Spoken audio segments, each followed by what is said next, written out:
Hello, White Sox fans, and welcome back to the Sox On Tap podcast. It's Tony Marchese alongside NWI Steve. Steve, we've got a post-All-Star break White Sox team to talk about. It's going to be a fun one. I got to crack them real quick. Have a beer here. That tastes good. Steve, how you doing, my friend? Hey, yo, Antonio. Doing good. You know, I was sitting around earlier, eating dinner after I made some steaks again this evening here. I'm really starting to perfect the cast iron, skillet process. Very nice. What kind of steaks were on the menu tonight in the NWI? Just some fillets. Nothing extravagant here. And I was thinking to myself, there's been some interesting things happening in White Sox baseball of late. And then I started pouring into the data because, as you and our listeners know, we are nothing without the data. It's all here. We got things to talk about. Yes, we do, Steve. And I'm going to let you steer sort of this conversation. And you just spent a ton of time. Look at all of that research that you've done. Is this double-sided? I think you were showing that this is double-sided. Is one side pitching, one side hitting? What do we got here? Oh yeah, absolutely. Beautiful. Well, that said, before we get into it, make sure you're going to ontapsportsnet.com for all your Chicago sports literature and podcasting needs. You can follow the show at Sox On Tap, myself at Tony On Tap. You cannot follow NWI Steve. He's got a no stalking policy. You can't follow him online. It's not possible. He doesn't exist on the internet. The only place that you can get your NWI Steve content is right here on the live Sox On Tap show. Steve, do you want to start with pitching or do you want to start with hitting? I think we should start with the bats because that's really been the hot topic, I would say, over the last couple. Yeah, let's start with the offense. Start with the offense. What are you seeing here, Steven? Well, look, if we just take a 10,000-foot view, let's use a little corporate speak here. 10,000-foot view, 12-12 since the break, 500 ball. That's certainly a significant improvement over what we've seen for much of the last year and a half. I think that goes without saying. It's remarkable at this point to be sitting here with 44 wins on August the 14th of the year of our Lord, 2025. Already 3 more wins than this team accumulated all of last season. So we're already making positive incremental progress. So that's a good thing here. Now, obviously started out very strong out of the break, started out 10-4, dropped 8 out of 10 since then here. Starting with that disastrous, implosion, the final game in Anaheim. They have a tough series against Seattle. Then Cleveland comes in Detroit. So you've had some upper level competition here, teams with playoff aspirations and teams that have been hot. So that's going to happen. Okay. And when you have a team with a talent deficit, it's not out of the realm of possibility or even probability to see them lose 8 out of 10 against teams like that. But with all of that being said, if we look at these 24 games since the break here, the White Sox as a team rank 5th in all of baseball in terms of weighted runs created plus at a 113. You think about just the doldrums that this team would go through offensively for much of the last year and a half. To see this progress here, granted, a 24-game sample size, very small, but that's positive improvement here. And if we dig a little deeper, there are some really interesting things happening here right now. So they're they have the 7th fewest strikeouts since the All-Star break as a team right now, striking out at a 20.2% clip here. So that's a positive here. They're putting the bat on the ball more consistently. And when they're putting the bat on the ball, they're doing damage, which is something that I know I have been pining for a long time. I've talked about on these airways a lot. I'm old enough to remember when people used to say, this White Sox team, they hit too many home runs. They need to bunt. They need to move guys over and manufacture some runs. The great Earl Weaver once said, pitching, defense, and 3-run homers, and you can't fucking go wrong. That's how you win baseball games.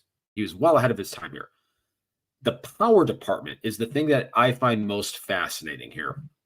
This team is 5th in slugging percentage since the All-Star break. They're slugging .455 since the break. Within that, they have is that number NWI Steve approved? I like that. It's a good number. It's a good number. The number that is really NWI Steve approved is 42. That's the number of home runs that this team has hit in 24 games since the All-Star break. That is first in all of baseball. Stop and think about that for a second. Think about what I just said a minute and a half ago about a time in my life. It was a great time. It was a simpler time. There was less stress. And they would hit the ball over that fencing that gets set up prior to the game very, very frequently. And it was a lot of fun. Even when they wouldn't win baseball games, you could go to the ballpark and you could really enjoy yourself. We're starting to see a little bit of that come back here. I've always said, if you're going to lose, at least entertain me while you're losing. And the best way to do that is hitting the ball out of the ballpark. So, we look at some of these trends here and what we're seeing now. Now, they have reverted back to some general White Sox tendencies, having the 5th worst walk rate since the All-Star break, which is interesting. And if you dig a little deeper into the individual statistics here and the individual data, which I did as a service to everybody watching and listening right now, because that's just the kind of guy I will give you the data. Fascinating things happening here. You look at particularly, it was only 13 games before he had the injury here after the All-Star break, but Chase Mydroth, guy that was lauded for his plate discipline in the minor leagues, and initially when he came up, before this little hand-in issue that took place, in the 13 games since the All-Star break, he only had a 1.9% walk rate. That's Lenine Sosa levels right there. Edgar Carroll, another guy, lauded for his plate discipline and understanding of the strike zone and taking walks, 4.6% since the All-Star break. Now, what's fascinating, though, is, again, it's almost as if they're selling out for more power here, because, Mydroth in those 13 games was slashing 294, 321, 451, a 451 slug out of Chase Mydroth. Edgar Carroll, in the 15 games since the break, is slugging 492. Kyle Teel slugging 435. Even Michael A. Taylor has a slug starting with a 5. Now, the guy that obviously is probably garnering the most attention right now, Colson Montgomery, for a number of different reasons. 10 home runs in an 18-game stretch. You look at him since the break, 227, 261, 602 slug. A 602 slug. So really going out there, being aggressive in the strike zone here and swinging hard in case he makes contact. And when he's making contact, good things are happening. And we like to see that. The nice 132 WRC plus. The one concern and the one thing that I think we have to continue to monitor with Colson Montgomery here is, since the break, a 31.2% strikeout rate. And if you drill down even a little bit deeper here, in the month of August, that number's at 36.2%. So there have been really positive returns here with Colson Montgomery in this initial foray here in his first 6 weeks in the big leagues. But we're reaching a point now where pitchers are going to start making that initial adjustment to him. Advanced scouts are going to be out there. They're going to be looking at tendencies, looking at how to attack him, particularly early in counts, as he is swinging pretty regularly here. So I think, the rest of this month here in August is going to be fascinating to watch his approach and see if he's able to dial back those strikeouts here, or if this is just going to be kind of a continued approach of, hey, I'm going out here and I'm going to sell out for power. The strikeouts are going to be a byproduct of that, but I'm here to try to inflict damage on the baseball. The one guy that has really seen an improvement in his plate discipline in the second half, of all people, Luis fucking Robert. Yeah. Since the break, Robert is slashing 329, 395, 474. He has a 9.3% walk rate. Luis Robert Jr., a 9.3% walk rate. I feel like I'm in the bizarro world, to make a Seinfeld reference, which, Antonio, I know you don't understand the reference because your taste in comedy and TV shows It's far little superior to yours. Yes, we little all little little, little lacking because the Q rate for Seinfeld is vastly higher than some of the questionable content you consume, but that's not what you called. Well, Stephen, I want to dig in on a couple of 2-3 things you brought up here. And the first one, we'll keep it topical with Luis Robert Jr. Do you think that there has been a severe correction or adjustment in his plate approach and how he's handling things, or is it a byproduct of a lineup around him that's hitting the ball well? That's kind of a chicken versus the egg argument right there, I mean, it can be both.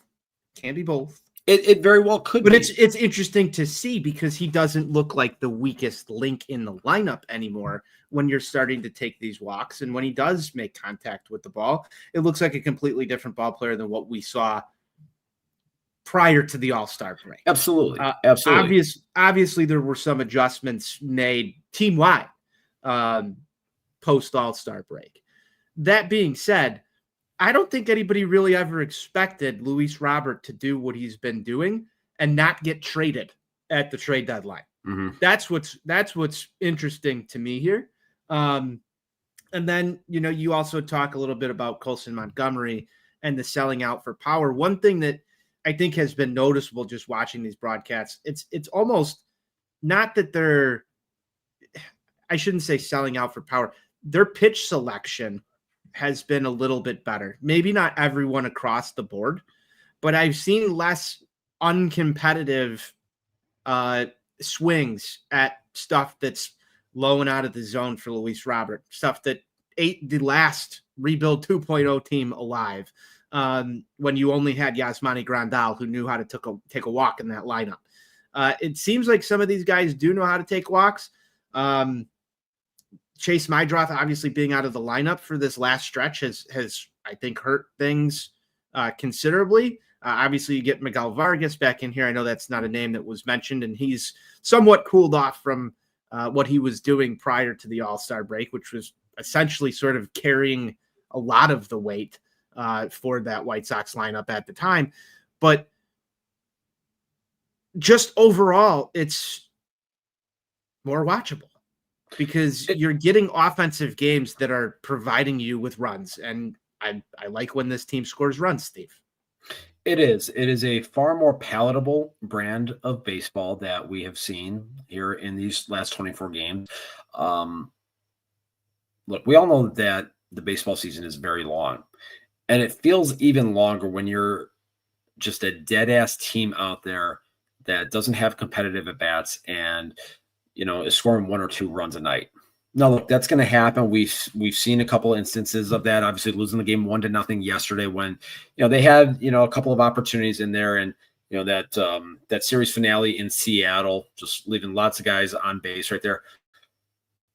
Again, going to happen, particularly when you have a team that does have a talent deficit the way that this one does here.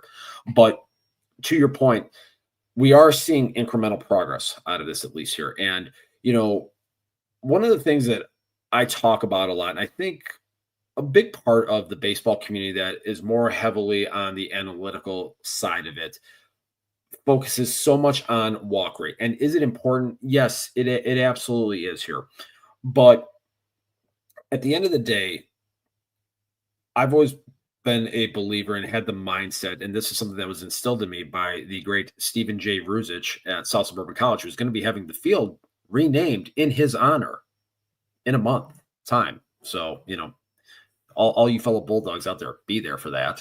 Are you gonna be attending that ceremonial dedication? I will absolutely, yes, I will absolutely be in attendance for that. I will grace lovely South Holland, Illinois, with my presence there. Head over to Bulldog Stadium there for the dedication, and it's going to be a good old time. So a lot of the crew is going to get back together for that, so it'll be fun. But one of the things that he would always talk about with the hitters is that your goal shouldn't be to go up there and to take a walk. Your goal should be to go up there and put yourself in a position to do damage in the batter's box. So the idea of having plate discipline, to me, if you get 4 pitches out of the zone and you can take them, great. But if you get yourself into a 2-0, 3-1 count and you got a chance to fucking, sit 1 pitch, 1 zone and let it fly and do some damage on the baseball, that's what you should be doing. You shouldn't be going up there passive. That was the thing that always drove me nuts about Yoan Moncada. He would get himself into hitters' counts, and then he'd get that 2-0 fastball right down the dick, and then he would just fucking take it. Would drive me absolutely insane. This was a big discussion about Yoan Moncada's game back in 2018, 2019, 2020. And I remember a lot of discourse about this in White Sox circles with, you can always teach him to swing the bat. You want there to be some patience. Did he ever really learn to swing the bat, Steve? I think the jury's still out on that. He did not. All I know is this. From my childhood, there's this guy, Frank Edward Thomas Jr. I don't know if any of our listeners have heard of him. If you fell behind the count 2-0 to him, you might as well just put the 4 fingers up because you're fucked otherwise.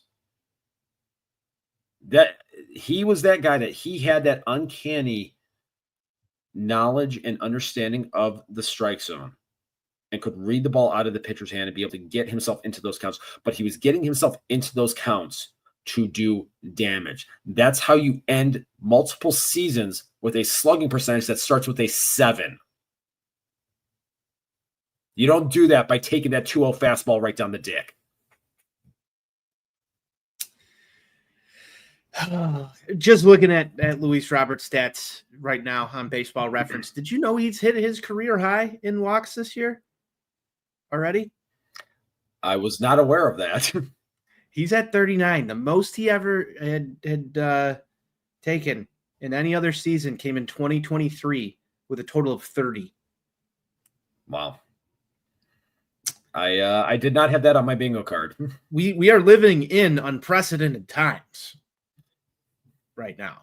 We really are. We really are. Pretty interesting. It's pretty interesting. No. The slug needs some work, though, Steven. It still needs some work. There was a lot of damage done. He's still sitting at a 3.58.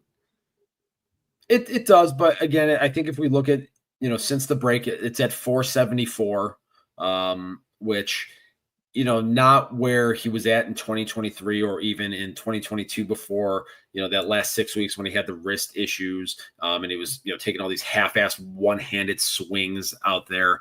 But I will never forget the one-handed Luis Roberts swings. Oh, that brings me back. That brings me back to different fucking infuriating. God, amazing to think that was 3 years ago already here. But time flies when you're having fun, right? I mean, time flies when you're in an abusive relationship with a baseball team. That's for sure. But a 474 slug over the course of the last 24 games. I mean, that's solid. That's still well above league average overall. Now, again, small sample size, but you couple that with the defense. I mean, that's a good player right there. And so we're seeing the shades of Luis Robert. And I think the hope is that he's going to be able to continue this for the remaining 6 weeks of the season here, because I think if he does finish the season strong, I can almost envision a scenario where the team picks up that $20 million option, but then defrays some of the cost to then package him in a deal this winter here. And I think that's really kind of what they're hoping for at this point. Well, you have to rebuild value somewhere. I don't think that they were going to get the value that they were looking for. And that's pretty obvious on the decisions that were made at the trade deadline for him not to be moved. And hey, so far, again, knock on wood, things have gone in the right direction with that. There was talk prior to the deadline in White Sox circles again that is it really smart to be handing out that kind of money to Luis Robert Jr.?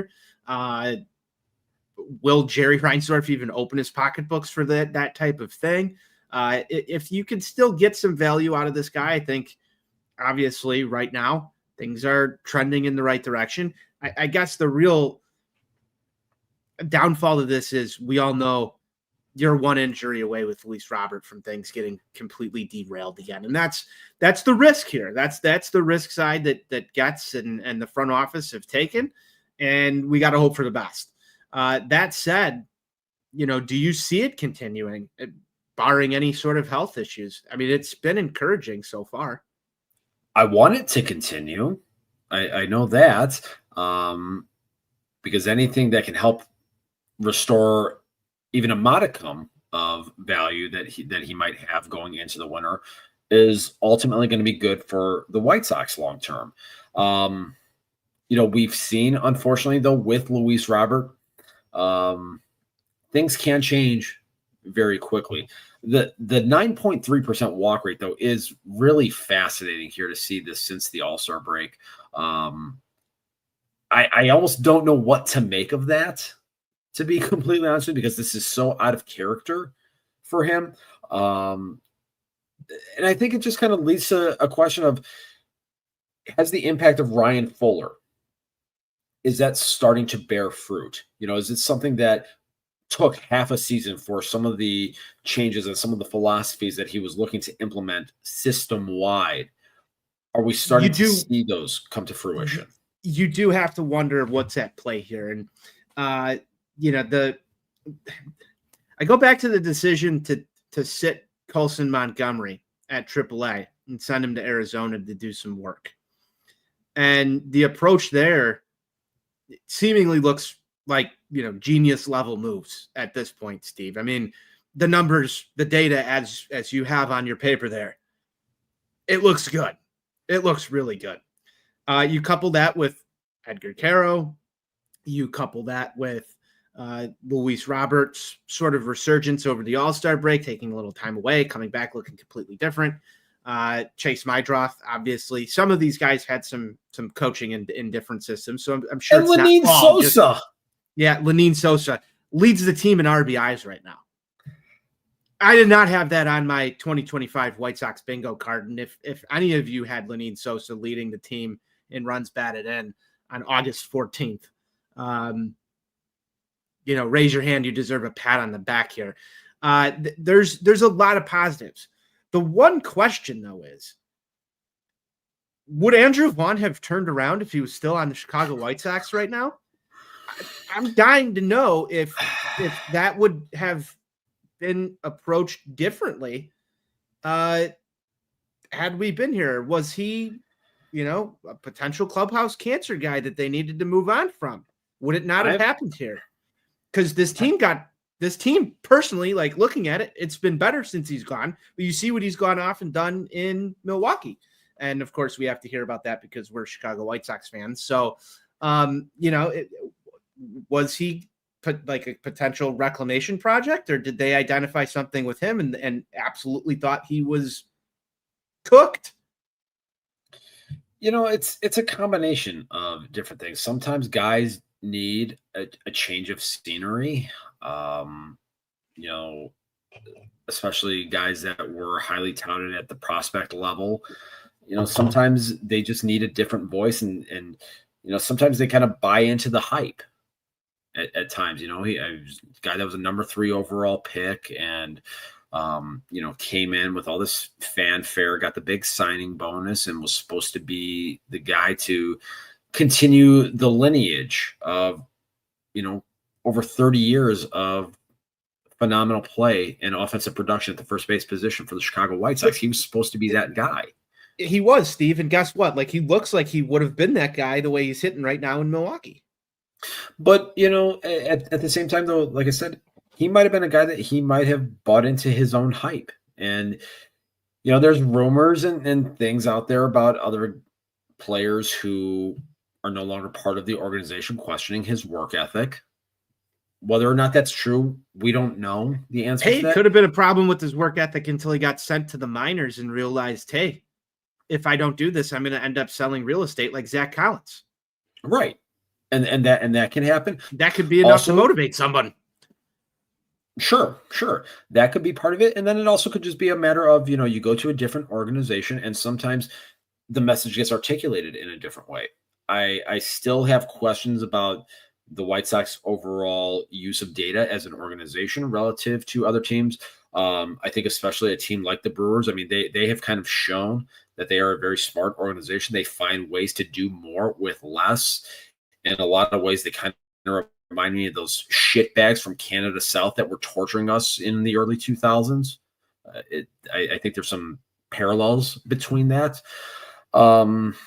I don't like like it, I said, it could just but be I don't like it because it does remind me of that, but I also like it because it's not in our division. I mean, yeah, if it's not in our division, then I mean, frankly, I don't care. But one of the things is I'm tired of hearing about Andrew Vaughn, and I'm tired of, the things that get shared in the group chat of people saying like, "Oh, see Andrew Vaughn, doing it again." And look, it's not as if this guy wasn't given a fair opportunity. He was given plenty of opportunities here. He didn't get the fucking job done. So he goes somewhere else. Why do we have to keep fucking hearing about this? It wasn't happening here. They gave him ample opportunity, and he didn't take advantage of it. So he goes somewhere else, and he's starting to produce. I don't fucking care. I don't want to hear. I don't need to hear every time Andrew Vaughn hits a fucking home run. It just. Well, don't worry. I will let you know. I will let you know every time Andrew Vaughn hits a home run because I'm not calling you out specifically. I know, but I'm just saying I'm gonna let you know because I know how much you love to hear it. That's why. But it's just like these people they're like, oh, see, he was finally given a chance. Get the fuck out of here! He was finally given a chance. Like he had more than enough opportunities here. He didn't get the fucking job done. I mean, JD Martinez stunk when he was with Houston, left there, went to Detroit, and all of a sudden became one of the best hitters in the league for over a decade. The shit happens. Yeah, comment in here from US Sports Cards. Personally, I feel the White Sox gave Vaughn a ton of opportunity. I'm happy it seems to be working for him in Milwaukee. Looking forward to the next guy up mentality. I agree with that. I'm fine with him terrorizing the NL Central. Frankly, I don't care. Like Steve, you talked about him getting a chance. He appeared in 48 games and posted a negative 1.8 BWAR for the White Sox this season. Do me a favor. Okay, you're on his baseball reference page, correct? I was on the White Sox team page, team leaders. I'm now on Andrew Vaughn's baseball reference page. Okay. What are you looking for? For his career with the White Sox, what was his slug? For his career with the White Sox? Yeah. Yeah, you're looking around there. Yeah, that ain't gonna get the job done. His best slug with the Chicago White Sox was like 429 in 2023 and 2022. He only posted and no, there was a couple seasons that were above replacement level, but barely. The only real decent season he had was 2023. And it wasn't even good by a ton of stretches. It was 21 homers, but that was the only time he broke that plateau. And we're still sitting at 13 this year, and he might not break 20. You never know. Yeah. So I think there's a segment of the fan base that wants to like try to do this. Oh, see, told you so. Told you he was going to figure it out. Like, fuck off. He's gone. It doesn't matter. He gone. He didn't get the job done here. All right. Fuck him. Well, that leads into a different discussion about players not getting the job done, and did the White Sox act accordingly in holding Andrew Vaughn accountable? That's something that the White Sox fans, myself included, have wanted to see this organization. Anthony, I'm going to have to stop you right there because it's been well documented. The White Sox do not have an accountability problem. Is Andrew Vaughn a case in point that the White Sox don't have an accountability problem right now? No comment. You're never going to get anything out of Kenny Williams. Steve, we've got Stay a out of couple White other Sox business. we've got a couple other names you brought up there in your research that I want to talk about.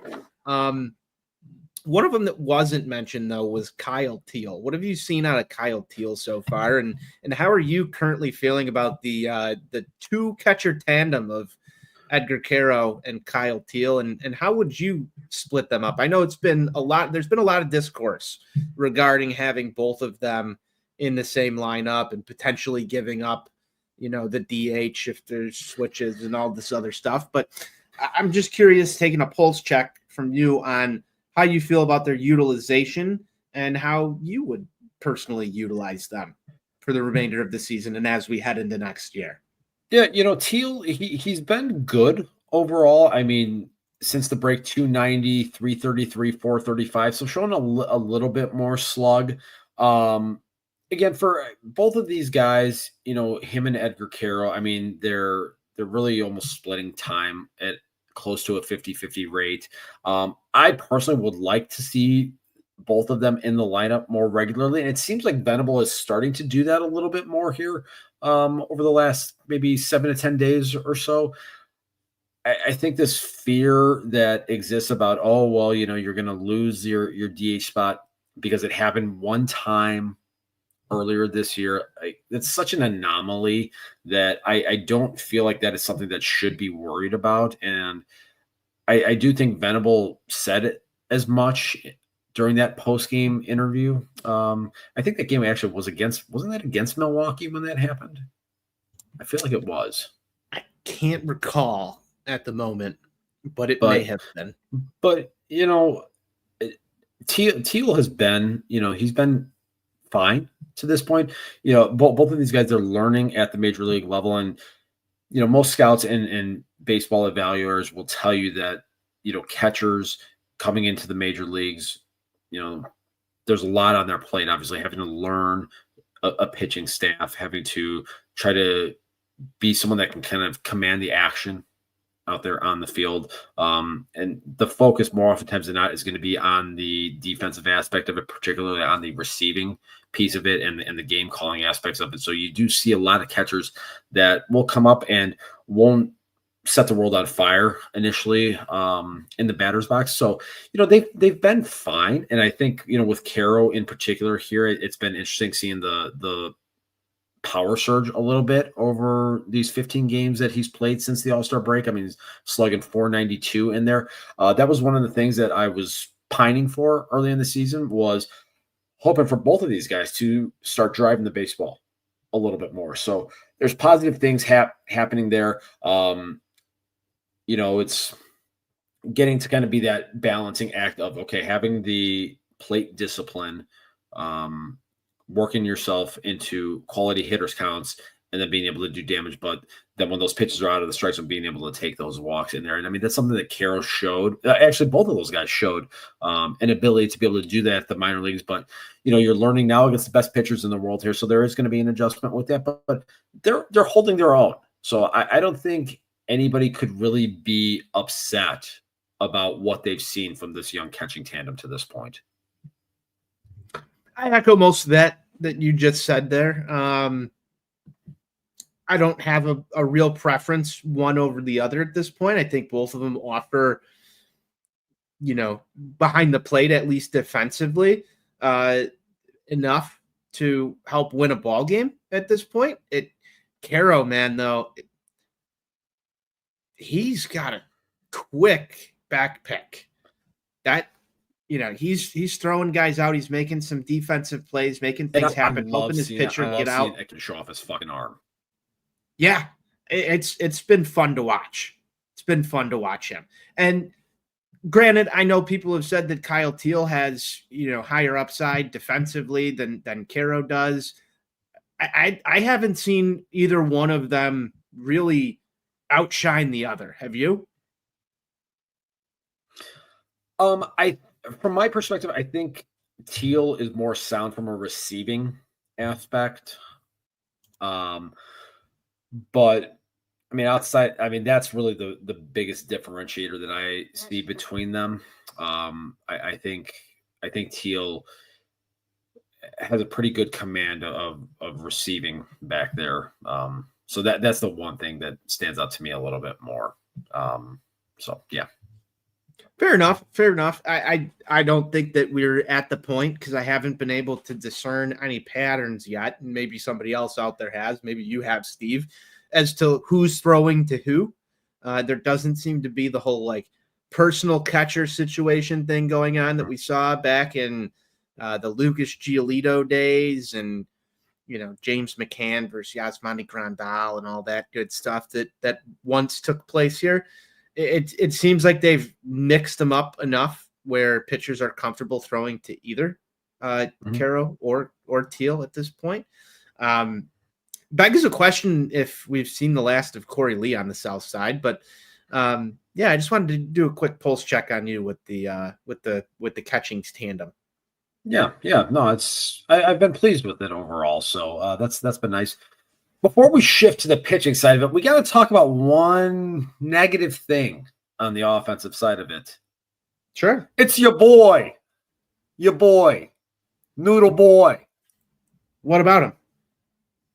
The month of August, 140, 196, 233, a 17 WRC plus. I mean, what, are you not getting enough pasta for over there? Oh, I don't know. Maybe he needs a little more gabagool. I'm not sure. I'm not sure what's going on here. I do know that when you look at the full season, Andrew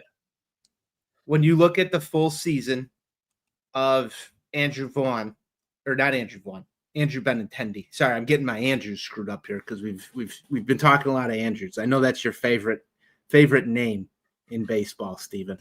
When you do look at like the full season, he's still up there in terms of team leader and home runs. And I know you like the long ball, Steve. I know you like the long ball. You're a big fan of home runs. You express your love for home runs.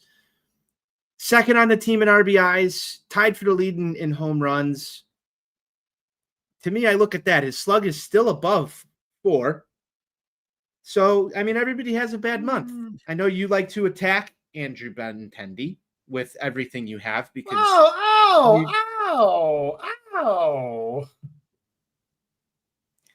you just don't like him. Not sound like me at all. You just don't like him.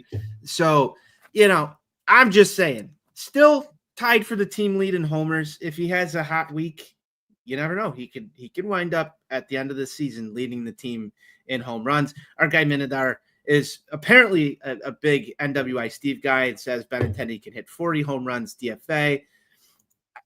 To each That's their over own. the course of 2 seasons, though. To each their own. I'm not exactly pleased with the 223 batting average. The OBP is lacking from where I'd want it to be. He's not exactly the greatest defensively, but I do enjoy Andrew Benintendi when he hits a home run for the Chicago White Sox because I like home runs. I could complain about Lenyn Sosa all day, despite him doing well at the plate. I think he's a guy that doesn't really have a long future with the Chicago White Sox. I just don't see them DFAing Andrew Benintendi when he's the largest contract in Chicago White Sox history. The optics just look bad. If you can get something for him because you trade him, by all means.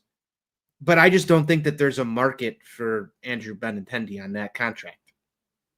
I don't see it. I mean, you're correct. So he is what he is at this point, and he's gonna ride out this, and he could continuously be a punching bag, but at least hit me a couple home runs, double digits. Yeah. But I do think that at a certain point in time, there's going to be a prospect, maybe by the name of Braden Montgomery, that kind of eats into his playing time, and we see what happens there. That's what I think the eventual plan is. That's just my 2 cents. I would like that. Probably come sometime, maybe next year, maybe mid next year. What do you think? What are you projecting arrival on scene Um, when we've got Montgomery and Montgomery?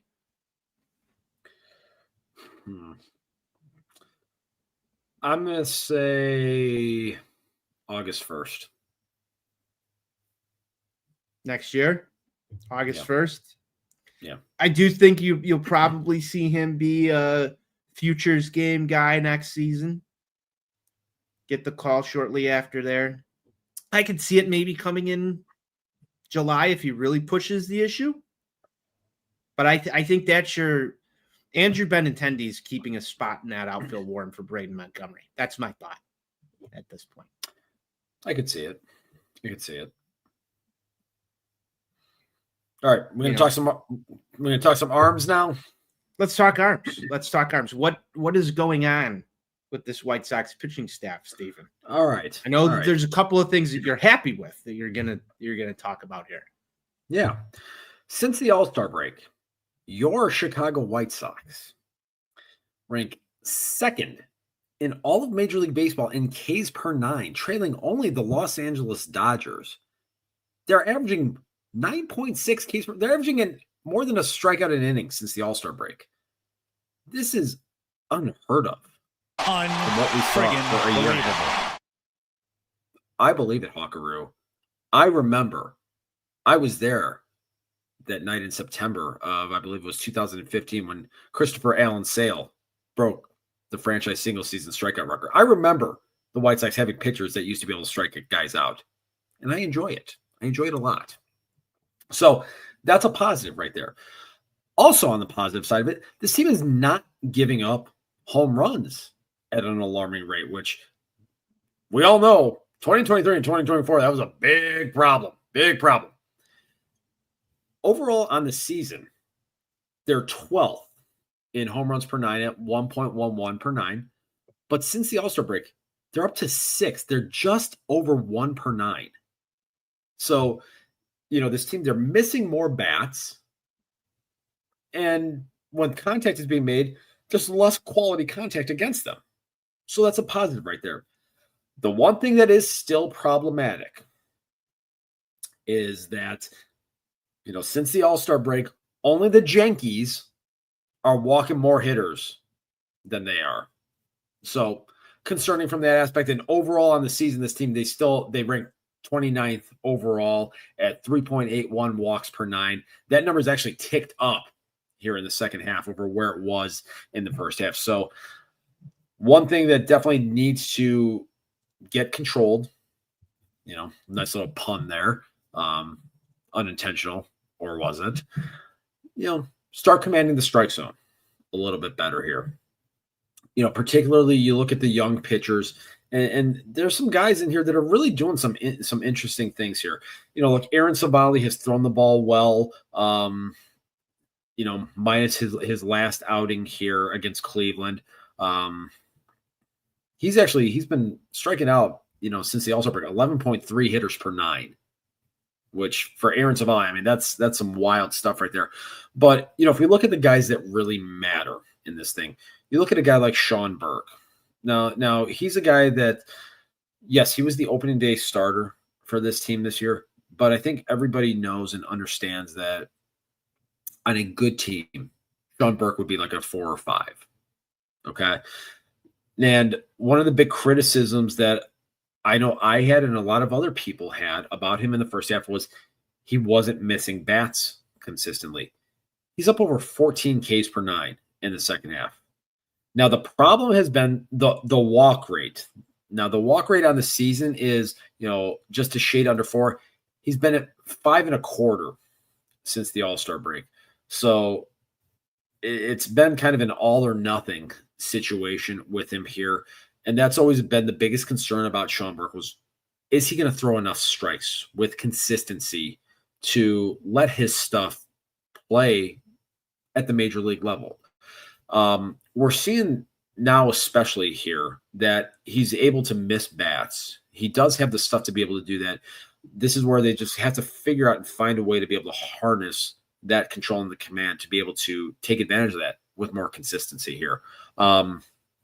Everybody's talking about, the love for Grant Taylor in the bullpen, 14 Ks per 9, but walking almost 6 guys per nine here. So again, I'm not going to harp a ton on that. Look, this is a guy getting his first taste of major league action, coming into some high leverage situations. And that is, I think, an interesting thing that Venable has been putting him into those high leverage spots right there.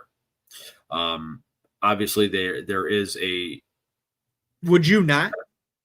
Would you sort of shield him at this point? I wouldn't. I think it's fine. I think he has the most raw stuff coming out of that bullpen. And when you're in a tight spot and when you need to find a way to miss bats, that's the guy that you want to try to go to in those spots.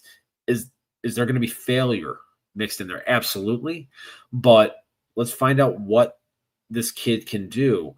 And ultimately, there's still going to be some discussion about whether he can transition back into the starting rotation. I think that's a discussion that's going to be had over the course of this winter here. Who knows?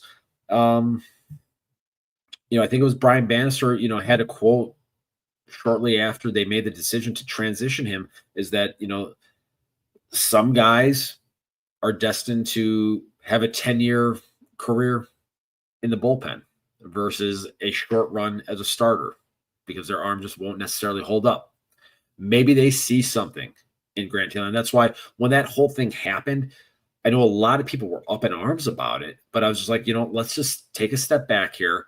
In Bannister, we trust, and we'll see what happens here. So, the stuff, it does play, but again, just got to harness that control and that command.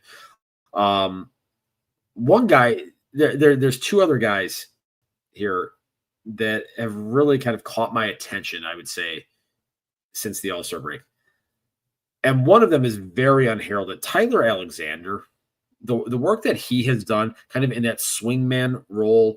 He's been the opener in several spots. He's pitched 8 games since the break, 17 and third innings pitched, 10.3 Ks per nine, only 3.12 walks per nine. He's got a 2.6 ERA. And I don't feel like he's getting talked about a lot. That role, that swingman role, particularly for a lefty, is very important in the game today, to have a guy that can be able to go out there and give you multiple innings, be used in that opener fashion. And I know neither one of us are really huge fans of the opener here, but when you are in a position where you don't have the starting pitchers to be able to handle a traditional workload like a starting pitcher, you have to kind of get creative and innovative a little bit. And Alexander has really done a tremendous job in every capacity that they have put him into to this point. And I don't think a lot of people are talking about that. Another guy that, I mean, I can't even believe this, honestly, just looking at it. Somebody who was really a whipping boy for a lot of people early on in the season is Jordan Leisure. Jordan Leisure, since the break, 11 games, 11 and third innings pitched, 12.7 Ks per nine, but only 1.5 walks per nine. I was waiting for you to get to Jordan Leisure here, and I've been pleasantly surprised. It's been really, it's been really nice to see is that maybe there has been a corner turned here. I still get nervous when he comes trotting out of the bullpen. Sure. But I'm starting to, at this point, think, okay, this is a guy that we can rely on here in these situations. It's starting to turn a corner. The first half of the season, anytime he came in, I'm pretty sure even our group chat was lighting up with, here we go again. It has not been that with Jordan Leisure over the past couple appearances. So, I mean, hopefully, and if you look at it, even here in the month of August, 6 and a third innings pitched, 14.1 Ks per nine, no walks, and a 1.4 ERA. He's been getting the job done. This is a guy that when he came over in that deal with the Los Angeles Dodgers for Lance Lynn back in July of 23 with Nick Rotini Nastrini, who is I think he's with the rest no of longer with us. No, he's no longer with us, but I think he's with a lot of the other White Sox rejects playing for the Los Angeles Angels of Anaheim of Orange County of California of the Pacific time zone, if I am not mistaken. I believe so. Or no. You know what? He went back. He's back in the Dodgers system. Is he? Yes. He's been moved around a bit. Yeah, he has been, mainly because, well, he stinks. So there's that. But, Jordan Leisure was a guy that came over with a little bit of helium around him, and a lot of people saying, "Oh, this is a potential future closer." And the initial returns were not good. It was kind of one of No, those things. It was like, what are we talking about here? What are people seeing that I'm not? Because it just, there was nothing that impressed you out there. We're starting to see some growth and some development from him, and this is one of the things that I'm really pleased with. And when Brian Bannister took this job, one of the things that I talked about was, going back to his time, with like the San Francisco Giants, for example, taking guys that were, not highly touted guys, or guys that had been journeymen, kind of bounced around a little bit, and seeing that team's ability to improve those guys. And we might be starting to see some of that take shape here with a guy like Jordan Leisure, a guy like Tyler Alexander coming in here, even, a guy like a Mike Vassell, so there could be some positive signs happening here on the pitching side of the equation as well. There's still a lot of work to be done, but if within this group here, if you have a couple of guys that, in 2027 or 2028 are around and able to be viable parts of the bullpen, that's a win. it is. It is. And again, coming into this season, I wasn't sure what this bullpen was going to look like, especially given last year and the fact that, most of these guys who have been assembled in this Chicago White Sox bullpen weren't really names that jumped off the page at you. There's been no set roles all season, which is not really my favorite way to approach bullpen usage. Just saying. You weren't really sure what you were going to get on a day in, day out basis. We've gone through a couple of years where you've had bullpen A squad, bullpen B squad. We've had a couple of years where things were more set in stone. We've had years where you knew who was getting the ball in certain situations, regardless if it was, a 2-run ball game or a 4-run ball game. His name was Jose Ruiz. Yeah, his name was Jose Ruiz. What a White Sox legend. Man, that's a throwback right there. So I wasn't really high on this bullpen, especially through the first half of the year. There's been a lot of things to like since then, and it's come from guys who've turned the corner, like Jordan Leisure. Mike Vassell's been someone that I've really enjoyed watching so far this season. Grant Taylor obviously has the stuff. Alexander's been serviceable. Even Brandon Eisert's even come up in some situations and gotten things done in the second half of the year that I didn't feel like he was getting done earlier on within the year. So there's been some minor improvements. I definitely don't think this bullpen is capable of getting you anywhere near a playoff position, because Playoffs? There's going to need to be actual acquisitions made on the bullpen side if this team wants to improve, in my opinion. But it's definitely been working better than it was before. I don't know about you, but Yeah, I'm not ready to go and give Bannister credit because we've had a nice little stretch here. I want to see him finish the season out strong. Yeah, and I just think that there are some things over this remaining 6 weeks of the season here to keep an eye on and continue to monitor. I mean, this could just be a 24-game blip on the radar when it comes to things like, Jordan Leisure.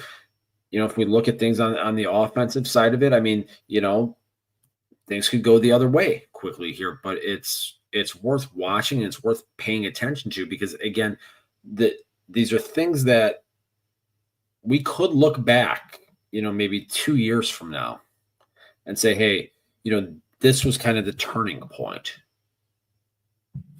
it's possible. There's things that you can look at here and say, hey, there are foundational elements happening right in front of us here. Hopefully it plays out that way. And that's, I know that's kind of how we talk about reasons to watch this team right now. And I think that's, you hit the nail on the head for that argument. Why do you watch this right now? Well, because there are potential foundational pieces on this roster that are starting to take shape. Not just on the pitching side, but also on the hitting side as well. When it comes to guys like Colson Montgomery, Edgar Quero, Kyle Teal, what's Miguel Vargas going to be? I want to see him finish the season strong. Shane Smith has sort of been off the radar for a little bit, how does he finish? We just talked a little bit about Burke. There's going to be rotation holes that need to be filled, I believe, next season. So, you're pretty much just riding out. I think Aaron Savali's on a 1-year deal right now. Yeah, I believe. Yeah. So, that's a hole in your rotation. You moved Adrian Hauser. Who's going to step in? But think about this, okay? Think about last year, Eric Fetty. Okay, he comes in, throws the ball well. They trade him to the Cardinals, and it's been a disaster since then. Correct. They pick up Adrian Hauser this year, throws the ball well for them. They trade him. It's not going so well down in Tampa right now. It's not. So, it's not. This could be one of those scenarios where maybe they're starting to get better at identifying some of these guys that are less sought after in the open market and being able to turn them into at least some type of currency, at the trade deadline. Now, that's what they have. We don't have to keep thinking about this very long, but that's what they have to. I think that's continue to do. I think that's what they have to continue to do, even if that's your number 5 guy as this team starts to get competitive.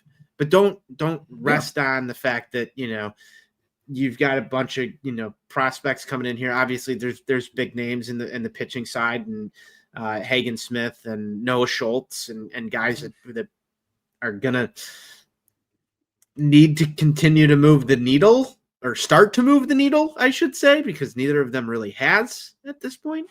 To get that done. And if you go into next season and those guys aren't ready,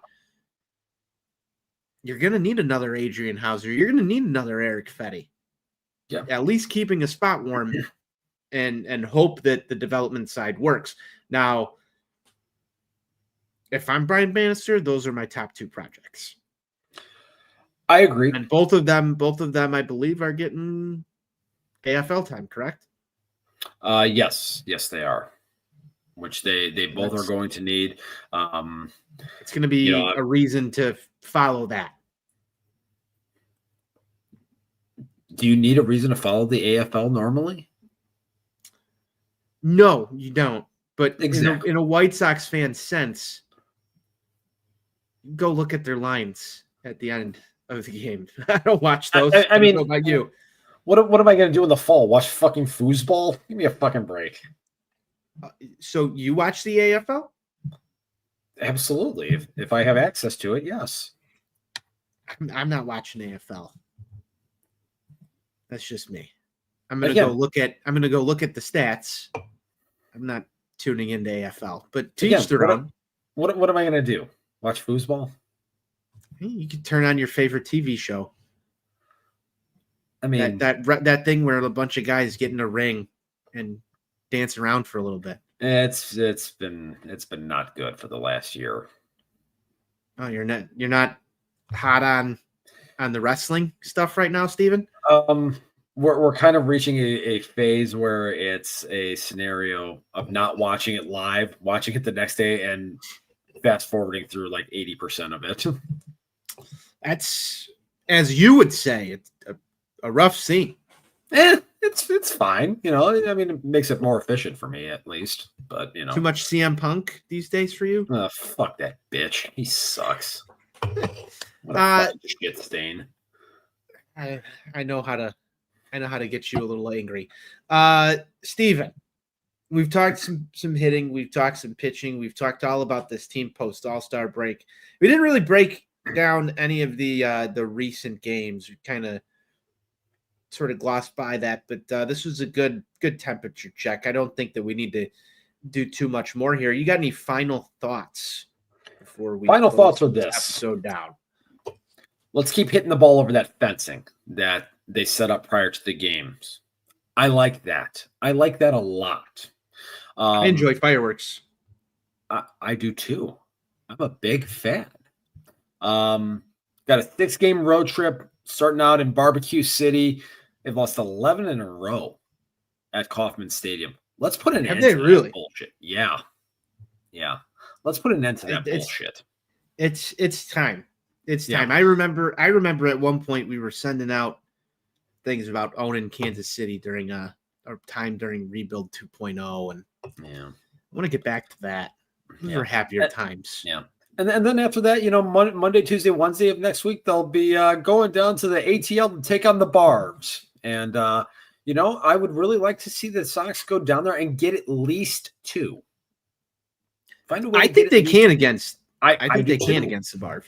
I do too. I would love to see them sweep, but get at least 2 down there. Find a way.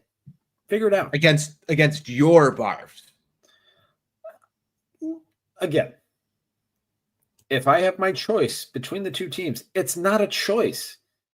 Had the 2021 season played out differently and had the Sox played the Barbs in the World Series and we would have gone down there for that, I would have hoped the Sox would have bludgeoned them 40-0 and swept their asses in 4 games.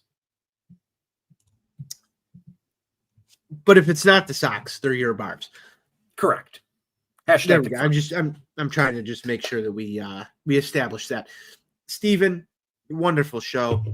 Before I close with some final thoughts, I'll do the old maintenance that we've got to do here, which is telling everybody. Make sure you're going to ontapsportsnet.com for all your Chicago sports literature and podcasting needs. You can follow the show at Sox On Tap. You can follow me at Tony On Tap. You can't follow Steve. You only get him here when we're live. Or if you find him at the ballpark, be sure to run into him and tell him that you love him, hate him, or anything in between. Final thoughts. It's been enjoyable watching this White Sox team again for the first time in what feels like 2 years. I'm back actually making it appointment television. Not that I stopped watching at any point in time. I'm not one of the people that really ever tuned out, and I didn't make any announcements. I didn't make any public announcements that I wasn't watching them. Is that still a thing? Do people still go on the interwebs to tell people that they're not watching the Sox? You know what? That kind of died down. There's actually a lot more people publicly saying that they are watching the White Sox again. I've seen that. It's almost like they were fucking lying. Almost. I mean, not that they missed anything if they stopped, but maybe they did. Maybe they didn't. I don't know. I'm enjoying watching the team again. I find myself actually engaged in watching the games. And that's a positive, encouraging sign because it normally means that the team is performing at a higher level than they were before. So I hope that continues throughout the remainder of the season. Steven highlighted a lot of points in tonight's episode as to why this is a more enjoyable, or as he put it, palatable watch. And I really hope that continues because it would be nice to end this season with maybe a little bit of hope for the future. I don't think they're playoff bound next year, but maybe they reach a level where my co-hosts here on this show, whether it be Steve or Besnick, I'd say I'd put more bets that Steve will use the word first than our guy BZ. But maybe they'll use the word fun. Maybe they'll use the word fun bad, maybe fun bad, maybe some sort of I'm having fun next year. We'll have to see. I think they've pretty much both ruled it out for the remainder of this season. Thank you to everybody who joined the show. Thank you to my co-host Steve for putting up with all of this and doing all that lovely research that he did prior to tonight's episode. I know it's always a grind when Steve has to put together 2 full pages of notes. You know, it took a while to get that done. Until next time, White Sox forever. White Sox for life.